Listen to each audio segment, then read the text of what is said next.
ورحمۃ اللہ وبرکاتہ. بسم اللہ الرحمن الرحیم. الحمد للہ رب العالمین والصلاة والسلام علی خاتم الانبیاء والمرسلین وعلی آلہ وصحبہ اجمعین اما بعد. یہاں بہن کا سوال ہے کہ شیخ صاحب نے کہا کہ مسجد میں جب خواتین عید کے روز جائیں تو تحیۃ المسجد پڑھ لیں عید کی نماز سے پہلے، جبکہ زیادہ تر خواتین اشراق سے 5-10 منٹ پہلے آتی. کیا یہ ممنوع اوقات میں سے نہیں کہ جس میں سجدہ جائز نہیں؟ دیکھیے، تحیۃ المسجد، تحیۃ الوضوء اور قضا اور سبری سجدہ تلاوت، سجدہ شکر، اس کے لیے کوئی مکروہ وقت نہیں ہے. یہ سببی نمازوں کے لیے کوئی ممنوعہ اور مکروہ وقت نہیں ہے. سببی نمازیں جب سبب پایا جائے گا اس وقت نماز پڑھی جائے. تو تحیۃ المسجد یہ سببی نماز ہے، جب مسجد میں داخل ہوں اس وقت پڑھنا. تحیۃ الوضوء یہ سببی نماز ہے، جب وضو کریں اسی وقت پڑھنا. اسی طرح سجدہ تلاوت، جب سجدہ تلاوت کریں اس وقت سجدہ کرنا. سجدہ شکر، جب کوئی خوشخبری پہنچے تو فوراً سجدہ کرنا ہے. تو اس کے لیے کوئی مکروہ اور ممنوع وقت نہیں ہے. سببی نمازیں جو ہے کسی وقت بھی جب سبب پایا جائے اس وقت پڑھی جا سکتی ہیں.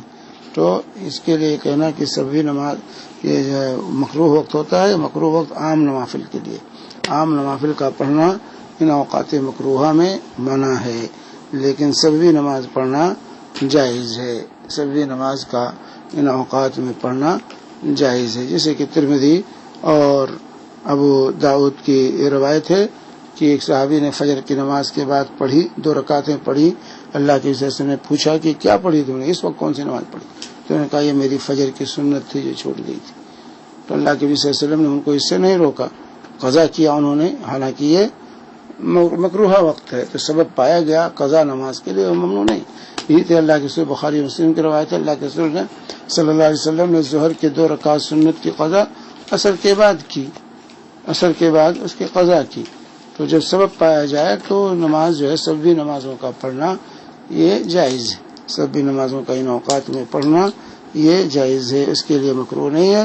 یہ مطلق اور عام نوافل کے منع ہے، ان اوقات میں نہیں پڑھنا چاہیے، ان اوقات میں نہیں پڑھنا. لیکن جس نمازوں کا سبب ہو ان سب نمازوں کا پڑھنا ان اوقات میں جائز ہے.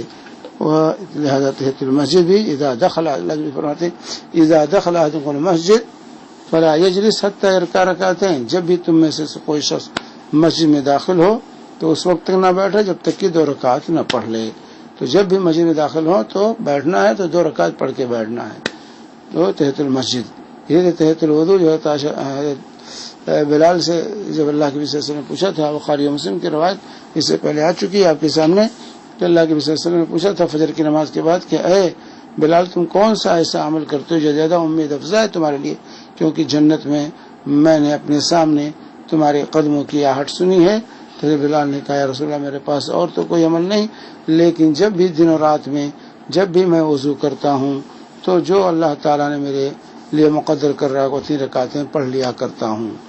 تو تحیۃ الوضو کے لیے، تحیۃ المسجد کے لیے، قضا نماز کے لیے، چاہے سنت کی قضا ہو، فرض کی قضا ہو، یا اسی طریقے سے سجدہ تلاوت ہو، سجدہ شکر ہو، تو اس کے لیے کوئی ممنوع وقت اور مکروہ وقت نہیں ہے. جب یہ اسباب پائے جائیں گے ان کو ادا کیا جائے گا. وصلی اللہ علیہ نبینا محمد وعلی آلہ وصحبہ وسلم.